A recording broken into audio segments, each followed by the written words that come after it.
of Advent, and it's time for me to explain some of the things we're going to do to prepare to Advent. That's what the word means, to prepare for God's arrival. In just about every church, there are some traditions, some cultural things that lead up to Christmas. So you get decorations. Every church you've been in just about has had Christmas decorations. Every church you've been in has had some kind of special Christmas music. You've got a great choir piece. You've got what a great prelude that Daniel did before. Every church you go to, there's going to be special Christmas cookies. So thanks to the Cochins, wherever they are back there, for setting that up today. Every church you go to over Christmas, the pastor is stressed out about all the extra services and people, so they drink a lot of coffee and they talk a lot faster and they get a little stressed out. More importantly, though, every church in Advent, they usually give each Sunday over to a different theme. These 4 values that shine through in Christmas: peace and hope and joy and love, what they just sang about. We give 1 week to really hone in on what it could mean for God to bring that thing into the world, into our lives. Because Christmas is not just 6-pound, 8-ounce baby Jesus. Christmas is about the idea, the realization, the feeling that God has entered our life more dramatically. And that God has entered our life in a way to let us shine light in any darkness. Shine the light of peace and hope and joy and love. Second thing, in just about any church you're going to go to, is that when they want to prepare for Christmas, they look back on how the ancient Jews prepared for Christ.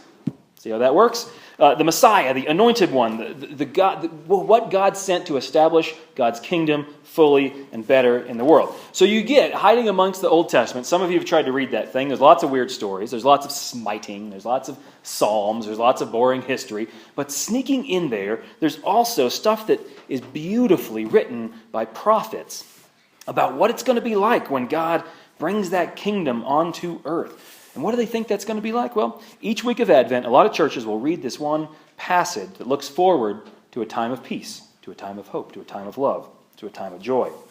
And this year, I've picked, each week we have passages from Isaiah, which is Jesus' favorite book to quote. Now, usually the third thing that churches do is they read stories from the New Testament also about what happened before Jesus is born. So you get the angel comes down to Mary, the angel comes down to Elizabeth and Zechariah. You get John the Baptist stories in there, stuff like that. And sometimes they pick these stories about the darkness in the world. So sometimes you've been in churches before Christmas and you hear these messages about just how rough the world is, and we need a God to come in here and just change all of that and bring a whole new world into fruition. And instead of doing those traditional things, one thing that we're going to try new this series, what we did last week and this week and what we'll do the next couple weeks, is to hear some special things that Jesus said about himself, all from the Gospel of John. So we get an Isaiah and we get a John each week. Now, why would we do that? The Gospel of John has 7 particularly unique statements. And I have to explain them because unless you've done a John Bible study or unless you've heard it somewhere, chances are you didn't catch it when Wes read it. You didn't catch it last week. Was it Michael? Did you read last week? There's something sneaking in there that the liturgists really, it would be hard for them to tell you in English. So to explain that, we have to dive into Greek grammar. Don't fall asleep. If your neighbor falls asleep while we're talking about Greek, just smack them.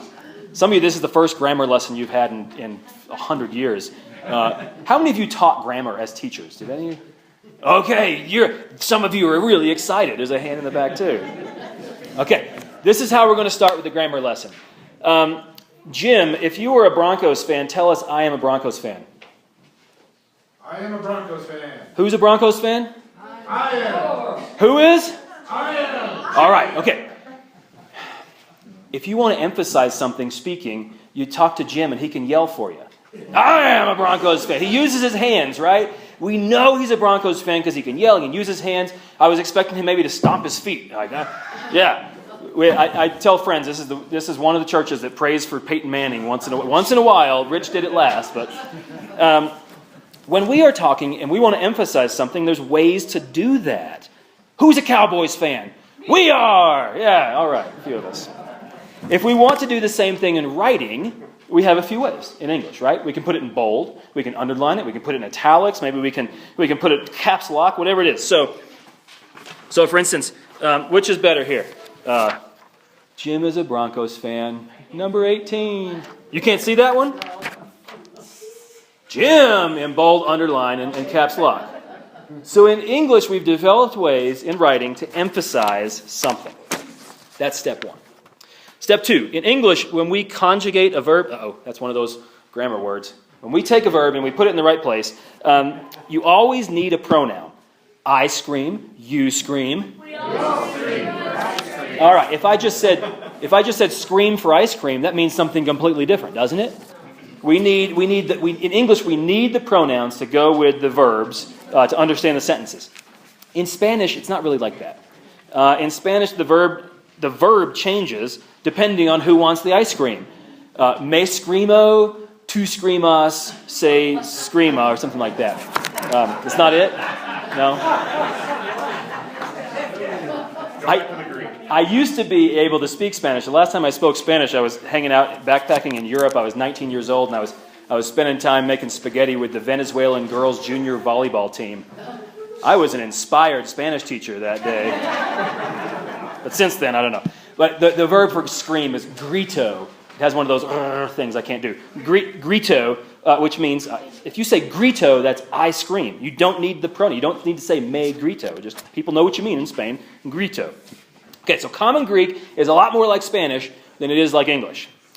The verbs, sometimes don't even need the pronouns. They don't even really need the verbs. And sometimes, in Jesus' time, you didn't use the pronouns unless you wanted to distinguish he likes the Broncos versus she likes the Broncos. You didn't need the verb to be almost at all. In English, our to be verb is I am, you are, he is. They get very different. In Greek, just the same way. They get very different. So that if you had to guess without the pronoun, you can guess in English, am, are, is. You know what we're talking about. In Greek, same way. No ambiguity. You write that there and no one's confused. So half the time in the Bible, when the context is obvious, Greek writers, they don't even use the word to be. They just run the subject and the object, stick them together, and everyone understands. They just say, Broncos fan. And we have a finger that can point to that. They just put it in there and it's obvious. So throughout John, and Matthew and Mark and Luke, all those books that you know, every time that Jesus says, I am a this, this, this, really he just says, this, this, this. Or he says, am, this, this, this. And the way to say am in Greek is eimi. E-I-M-I. Eimi. Eimi, the Son of God. Eimi, going to Jerusalem. Eimi, a Broncos fan, because there's Tim Tebow, so it must be. Eimi is the way to say I am in Greek. Now, the way to say the word I is ego, like ego. That's where we get the word ego, wherever David's sitting around there. Yeah. So it works every time in John and Mark and Matthew and Luke, except there are 7 times, and only 7 times, where Jesus doesn't say eimi, he says ego eimi. Ego eimi, the way, the truth, and the life. Ego eimi, the light of the world. Ego eimi, the bread of life. 7 times, there's no bold, there's no italics, there's no underlining in Greek, but 7 times Jesus finds a new way to emphasize, I am the good shepherd. I am the vine. I am the bread of life.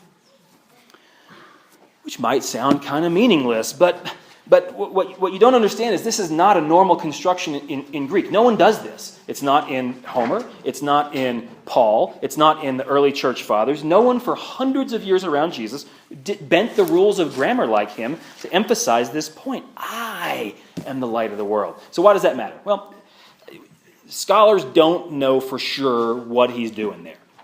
A few guesses. Some scholars think all he's doing is bringing attention to himself and saying, it's me, I'm the one. Maybe you thought that was the bread of life. No, it's me, I'm the one. Which I don't see Jesus bringing attention to himself all that often. And most of these stories, he's not contrasting the thing he says he is with something else, so that's probably not it. Maybe second, a lot of writers in the Bible have sneaky rhetorical ways to kind of split this up. So they have a story over here, and it parallels with a story over here, and that parallels with a story over here. So it could be that, but John's IMs aren't spread through the book. They're random, and they don't fit any categories that he seems to care about. So it might not be just a rhetorical device of John. It probably is just something Jesus did. So this is my favorite idea. Maybe Jesus was making a connection between himself and God and the thing that he says he is. So what does that mean? We have to go now to Hebrew grammar. Gosh, this is such a complicated lesson. But in Hebrew, when you look back in the Old Testament, Moses, burning bush, remember this story? And Moses is confused because you would be confused if you saw the burning bush. And Moses says, Who are you? And God says, I am. I am the I am. So maybe that's what Jesus is doing. Thousands of years later, Jesus is saying, I am that I am. And that I am is the bread of life, the vine, the light of the world. In other words, what Jesus is extremely subtly sticking in here is he's saying, when I am here, God is here. When I am here, God is here. Well, grammar matters. All you teachers, look at that. It matters. Jesus might be saying, when I am here, there's new peace. There's an offering of hope that we live in joyful community. We share love. When I am here, God has arrived, which sounds a lot like Christmas to me, in one sneaky Greek word. And whether that's the answer of why that's in there or not, at the very least, Jesus is doing something to say, pay attention to this sentence. So what are we going to pay attention to? Note in your bulletin points out that the story Wes read, Jesus had just done, the day before, yesterday, he had just done the feeding of the 5,000. Break the bread, fishes, all that kind of thing. And whether that's a miracle of expanding food or a miracle of generosity, it's pretty cool stuff. And so people are fascinated and they want to follow him. And then the next story that happens, that night, the disciples are out in a scary storm and Jesus walks on the water. Maybe that's a miracle of gravity and water. Maybe that's a miracle of the disciples finally learning not to be afraid in this world. That'd be a pretty big miracle too. So they are amazed. They start to realize that Jesus is not just a guy. They start to wonder, why is it that when Jesus is around, something is different? Something is present in the world. Our lives matter somehow differently. Those people he fed in the feeding of the 5,000, these are poor peasants. These are people with health problems. These are people angry at their government. These are people without much hope for anything to get better. This isn't a world of upward mobility. This is a world of despair. They don't understand Jesus yet, but they want to know more, which might sound familiar to some of us as well. So the crowd wants to learn more. They go and find him. They sail across a lake to find him. And Jesus says, I'll feed you with the Spirit, so don't worry about any more of the bread. You saw the bread yesterday. Don't worry about that. I'm going to feed you with a different kind of bread. And they said, yeah, but we want to see the trick again. That was a great trick. Because Moses gave us bread, and that was a great trick. And do it again. They say, prove to us that you're something like Moses. And so Jesus says, it wasn't Moses, you dimwits. God did that. And the bread didn't matter. The wheat bread didn't matter. The spiritual bread mattered. God offers you that bread now. And the crowd said, I could use some spiritual bread. Very similar to the story with the lady at the well, living water. I could use some living water. Where could I get that? Why don't you give us some of that? And Jesus says, I am the bread of life. I am. God is here to answer that desperate need in your heart. You know why I'm here? I'm here because God doesn't want to lose a single one of you to despair. God wants you to hold hope in the world. And they said, huh? They said, what? If you keep reading the story, you can read it back home. They start to complain and murmur and argue amongst themselves. Some of them just say, just give us bread, man. I'm hungry. You gave us bread yesterday, give us bread today. Some of them say, how dare you speak for God? Some of them say, how dare you insinuate you are God? And when he tried to explain, the disciples remain there, and he tried to explain it to them because everyone else is mad and they leave. He tries to explain it to them, and he says, I am the bread of life. And so that means that you are metaphorically, when you eat bread, you're kind of eating me. And a whole bunch of them say, that is too much. You have gone off the deep end. It might be special to be around you, but you're crazy. And so they left. A bunch of them left. Only 12 of them stayed. That was too hard of a teaching. So what is Jesus doing here with this hard teaching about bread and God? Isaiah says it this way, 600 years before that. Isaiah said, God will come and anoint someone to give good news to the poor. People who have a lot of bad news. God will send someone to comfort the brokenhearted because that's the people who need support. He's going to come to proclaim freedom for everyone who feels stuck and imprisoned, literally, figuratively, because being behind bars is just suffocating. He's going to come to say that the time is now that God is here. He's going to come to hold up the mourners who can't stand on their own, and we have all seen mourners who cannot stand on their own. He's going to come to rebuild cities that have fallen apart, because you know that when a town starts to crumble, how do you envision something being renewed? That is hard work. He's coming to revive the whole world that sometimes feels like an empty desert, sometimes feels meaningless. In a word, he's coming to bring hope for the hopeless. And the metaphor that Jesus uses is, I am the bread of life that God has sent, so that no one will be lost and hungry, but everyone will be found and fed. And we have a symbol for that bread of life, for his purpose. We come to a table to bring hope wherever it is needed in this world, just as he did. Even if we murmur in our own hearts about Jesus and what he means when he says he's the bread of life. Even if we argue amongst ourselves with what Jesus has to do with God and how they can be connected. Even if we complain about what God is doing or not doing in the world around us. Even if we are about to walk away because it just got too weird. We are the ones invited to regain our hope for a life and a world that is hopeful. Pray with me, if you will. The Lord be with you. Lift up your hearts. Let us give thanks to the Lord our God. God of hope, you have done great things in our lives, and we pray that you keep working. Some of us need more. Some of us need help every day to keep moving. And if you can move in us in a way that is even more powerful, if you can fill us with a deeper sense of living, a deeper way of living, well, then we open ourselves to your Spirit within. Amen.